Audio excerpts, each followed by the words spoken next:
Saya senang sekali bisa ketemu Lius. Lius ini banyak melakukan hal-hal yang benar, tapi sering disalah mengertikan. Lius bela misalnya kalangan Islam. Banyak yang bertanya, kok begitu sih? Lius bela petani. Bila ada yang banyak bilang ngada-ngada aja pengen, Lius ini kepengen terkenal kali, sedang pansos. Padahal Lius mas sebelum ini pun udah terkenal, udah nggak perlu pansos-pansosan. Iya. Yang kedua, ada tokoh-tokoh non-pribumi yang berjuang untuk rakyat demi rakyat. Itu untuk kalangan non-pribumi bagus sekali.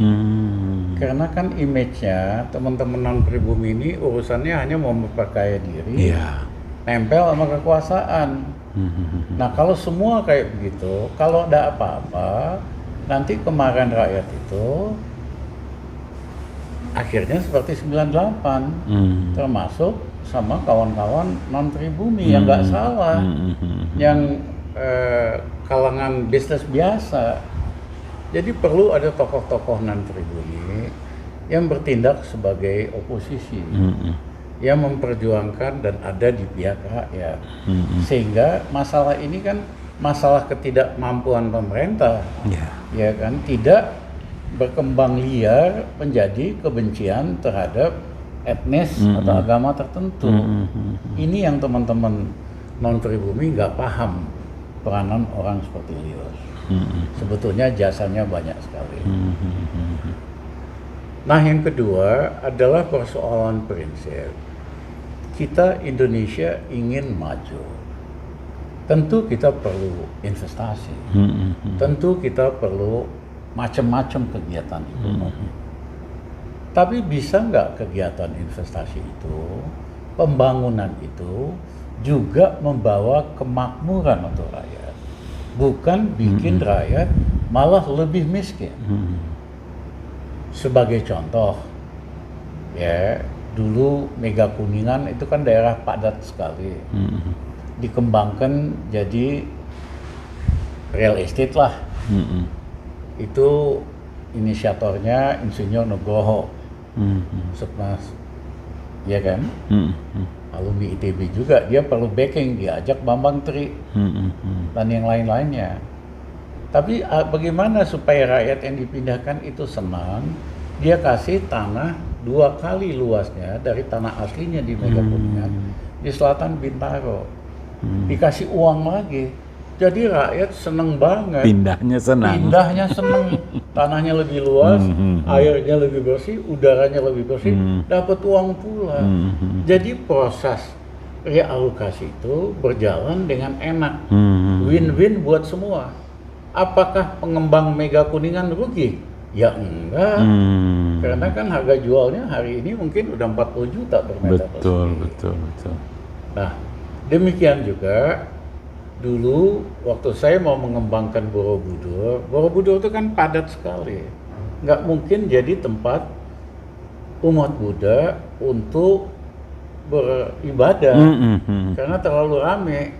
Akhirnya kami rancang supaya rakyat yang padat di Borobudur kita realokasi ke 3 kaki gunung, ya 30 km dari situ. Saya minta tanah sama Ibu Menteri Pertanahan, Ibu Siti, dia kasih 500 hektar atau 5 juta meter persegi. Kita rencananya mau bangunin kota satelit baru di situ, yang lokasinya lebih bagus. Penduduk lokal Borobudur kita kasihin 2 kali tanahnya lebih luasnya. Dan yang kedua, rakyat yang dipindahkan memiliki 10% saham Borobudur. Kalau Borobudurnya maju, untung rakyat dapat. Inilah contoh model, dan waktu itu Jokowi hadir memimpin rapat kabinet di Borobudur, senang banget, setuju banget. Jadi saya lihat Jokowi ini kalau orang sekitarnya benar itulah ya, dia ikut benar juga. Kalau di sekitarnya ngaco-ngaco, banyak kepentingan ya dia jalanin juga gitu loh. Iya kan? Nah ini kan terobosan bagaimana pembangunan itu membawa kemakmuran. Sama juga kalau ada pertambangan nikel atau batu bara atau emas atau tembaga. Perusahaan yang dapat konsesi itu kan bakal sangat untung. Kalau dia ganti rugi yang wajar aja, ganti untung lah. Rakyat di situ tanahnya dibeli 3-4 kalinya. Rakyatnya kan seneng bisa pindah, bisa naik kemakmurannya. Tapi ini kan karena pemerintahnya selalu berpihak sama investor atau oligarki, sehingga dia ngeledek, ini negara kesatuan Republik Investor. Ya, dia tutup mata. Investor ini nggak mau ganti rugi yang benar. Yang ada dia mau gusur rakyat, pakai preman, pakai aparat dia sewa. Ya, akibatnya pembangunan menghasilkan yang kaya, yang oligarki makin super kaya, rakyat malah dimiskinkan. Ini yang kita nggak mau. Ya, setelah Jokowi ini kita harus ubah arah pembangunan. Pembangunan itu harus share growth. Ya, pertumbuhan yang bermanfaat buat semua. Mulai dari yang kecil sama yang besar. Dan ada caranya. Padahal harusnya pembangunan itu mau bikin properti atau apa, menaikkan tingkat kesejahteraan rakyat yang direalokasi. Dan itu win-win kok. Beberapa presiden Indonesia itu hebat sekali. Bung Karno hebat sekali.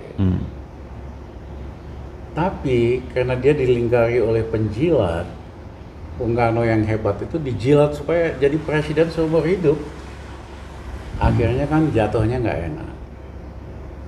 Ya kan, sampai di penjara segala. Demikian juga Pak Harto, bagus. Dia sendiri sebelum Ibu Tien meninggal, udah dibujuk sama Ibu Tien, jangan maju lagi. Tapi Harmoko dan Golkar jilat terus, bahwa satu-satunya yang bisa jadi presiden terus Pak Harto. Akhirnya jatuhnya nggak enak. Nah, jangan sampai Jokowi mengulangi nasib ini. 2 periode lebih dari cukup. Maksudnya seorang presiden jangan kebablasan. Nah, tapi yang ngejilat di sekitarnya banyak sekali. Yang pengen kalau bisa 3 periode ditambah terus karena mereka bisa memanfaatkan kekuasaan Jokowi untuk memperkaya diri dan kelompoknya. Nah, mudah-mudahan Pak Jokowi cukup mawas diri untuk nggak mau dijilat-jilat di bujuk ini. Saya tahu Mbak Mega, PDIP nggak mau Jokowi lebih dari 2 periode. Yang lain pun pada dasarnya nggak mau. Tapi yang namanya orang kuasa kan bisa aja direkayasa supaya seolah-olah MPR yang mau dan sebagainya. Nah, saya ingin mengingatkan kalau itu terjadi, hati-hati, nanti jatuhnya lebih nggak enak lagi. Karena Mas Jokowi itu nggak sekuasa Pak Harto. Pak Harto jatuh, iya kan? Tapi nggak ada yang berani penjarain. Karena memang berpengaruh. Nah, kalau Pak Jokowi jatuh kan siapa yang mau belain dia? Ya.